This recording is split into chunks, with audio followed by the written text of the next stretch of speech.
Hi there YouTubers, it's Red Elric. I'm doing a video response to Smoking Fireman.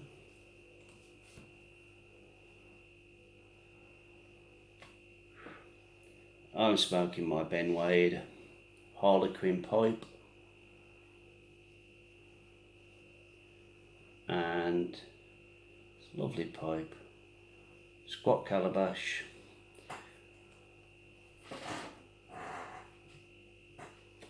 with some Red Bear made by Silent Wisdom Experience, and a cup of char, that's tea.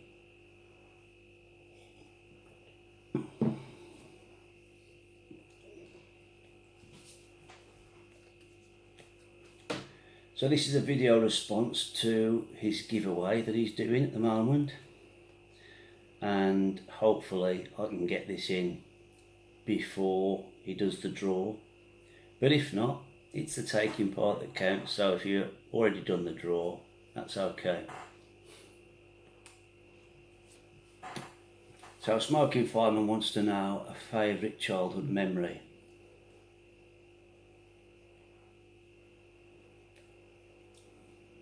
This Red Bear is very good. So I don't know if it's a favourite childhood memory. I try to think of quite a few, and to be honest with you, it's all a little bit hazy and pieced together because I think more has gone on in my sort of later life, and childhood was quite steady. So, but it was just like one of the first things that sort of jumped to my mind was I used to pal around with a friend from school who had about 3 brothers, and we all used to go out on our bikes. I used to cycle to his house, which was just round the corner from where I lived, and we had a little gang, and we used to, kind of same thing that all kids do, build dens and things like that. But then he moved house, and he moved just probably 2 or 3 times the distance of where he lived before. But where he lived, it was still an industrial area, but there was a big old manor house that had been built probably before it was too industrialised, when there was probably still a bit of farmland around there, but the industry sort of built up around this old manor house.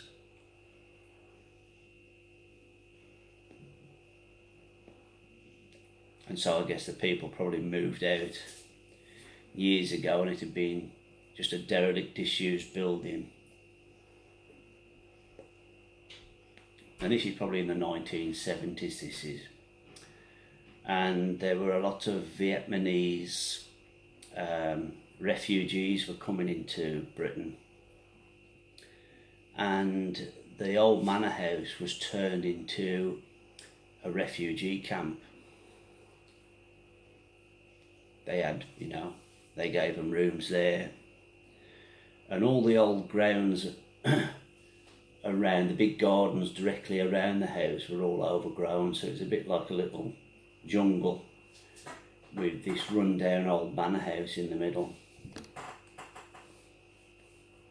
And my friend says to me, he says, "Come on, let's go to the Vietnamese camp." And I had no idea what that was. And we went, and we were just playing around in this, like, around the grounds, and there were Vietnamese people just, going about their business in and out of the house and stuff like that.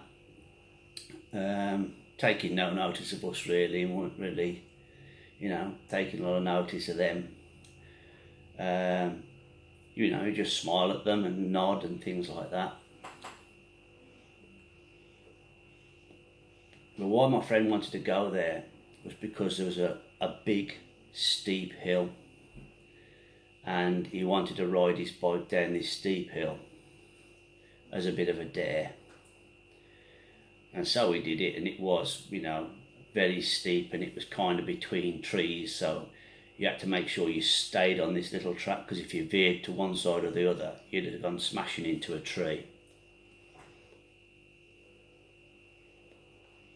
once we'd done it a few times, that was a bit too tame.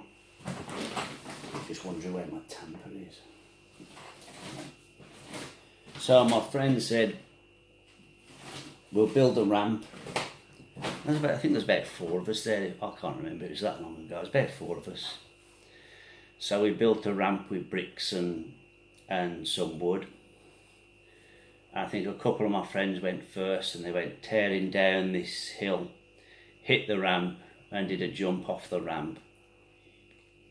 And there's a young Vietnamese mum that was standing holding a baby, and she was standing and watching and smiling and watching us kids do this.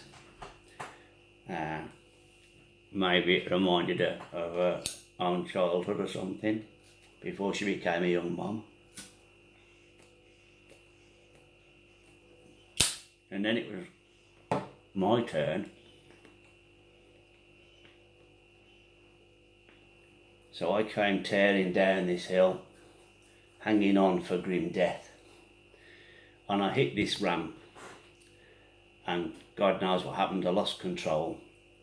But the bike kind of span in the air over and over.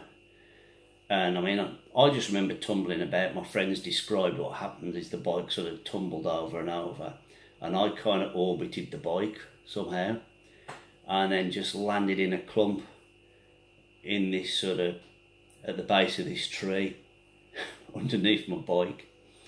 And the first thing I remember, like looking up, and this young Vietnamese mom standing there holding a baby, and she was going, I don't know if she thought it was an act or a stunt, or whether she was being sarcastic, I don't know, but she thought it was very entertaining. So that's my childhood memory. What got me into piping?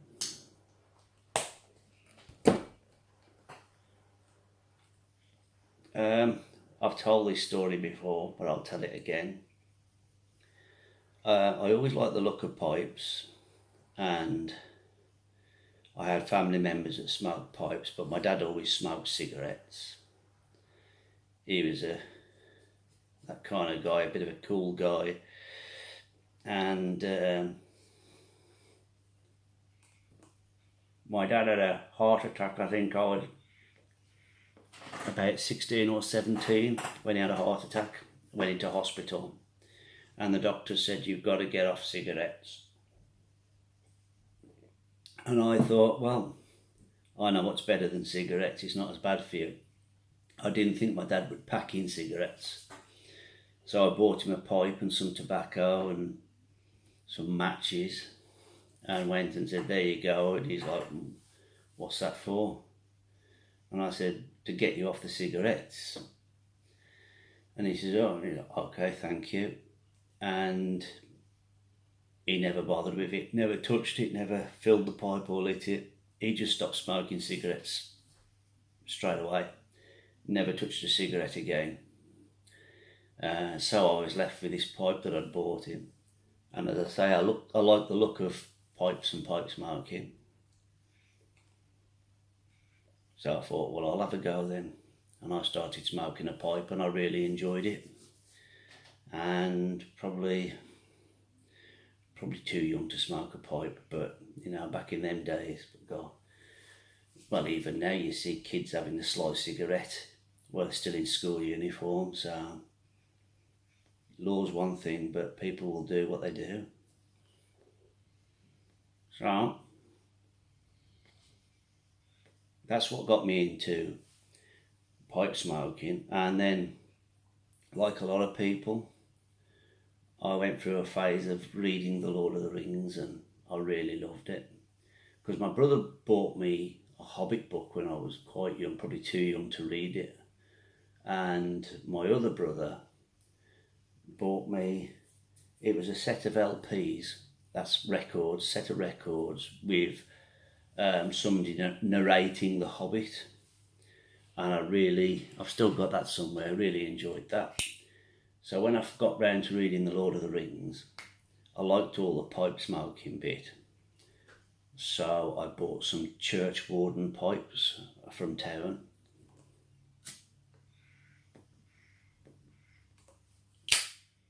Which I still have. Well, I've got all the pipes. I've got the original one that I bought my dad, but so that encouraged me to smoke a pipe even more, that I've got these nice church wardens. And so I've been smoking pipes ever since. So that's my answers, and congratulations on your subs, and have a good giveaway. Ta-ra.